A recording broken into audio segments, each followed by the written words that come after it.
Hey, Squatch here from SquatchLab, where we fix stuff, break stuff, and hopefully learn something along the way.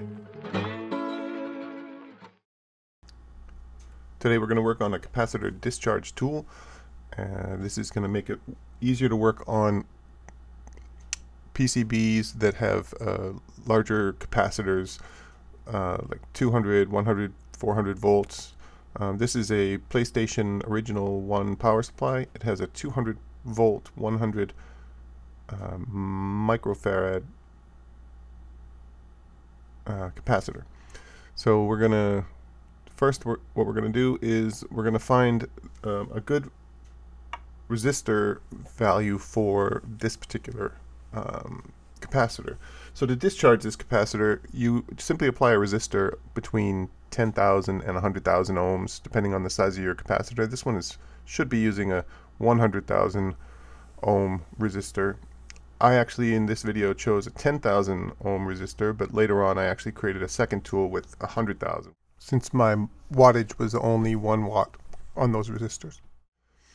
To test this, you just set your multimeter over to voltage DC and put the negative lead on the negative side and the positive lead on the positive side of the capacitor, and check for voltage. You can do this in circuit, and what you want to get is some voltage way lower than 5 volts or something really small.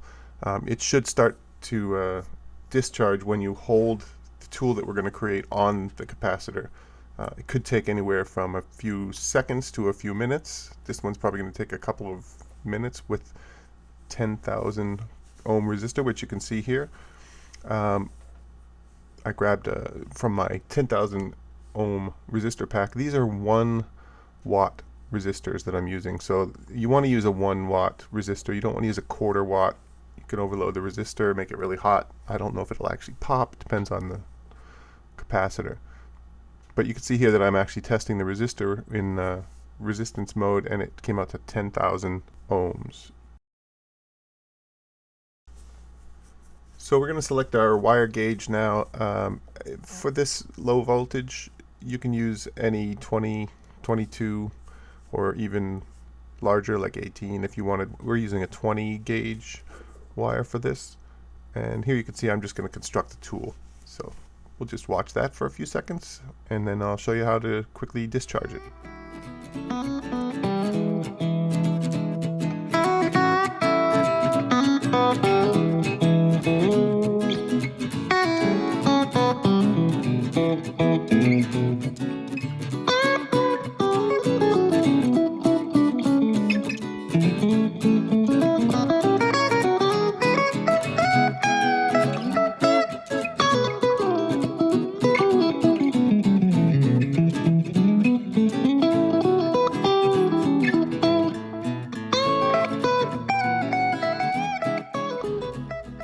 So now we're just going to clean up our mess and try to apply this discharge tool to the capacitor.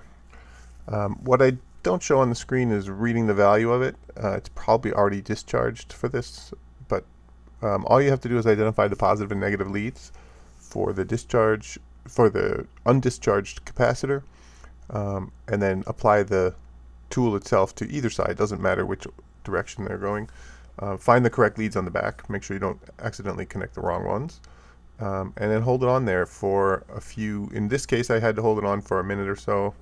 And then I applied the voltmeter on, and I saw that it was below 5.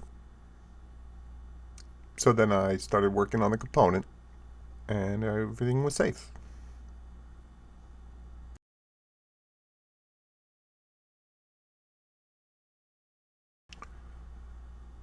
Yeah, so the last part of this would be just to test across the negative and positive leads on that capacitor. You can do that in circuit, no problem, and make sure that it is also below 5, and then you're off to the races. I'll just double check this and continue discharging this capacitor.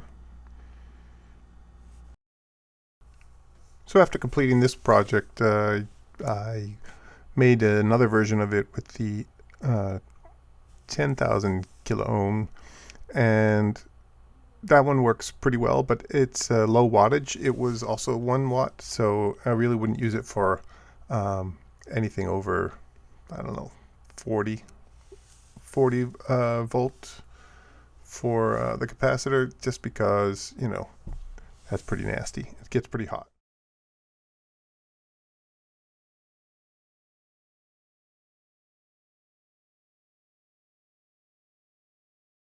Well, that's it. If you'd like to see me continue to break and possibly fix stuff, hit the like and subscribe button, and we'll see you next time.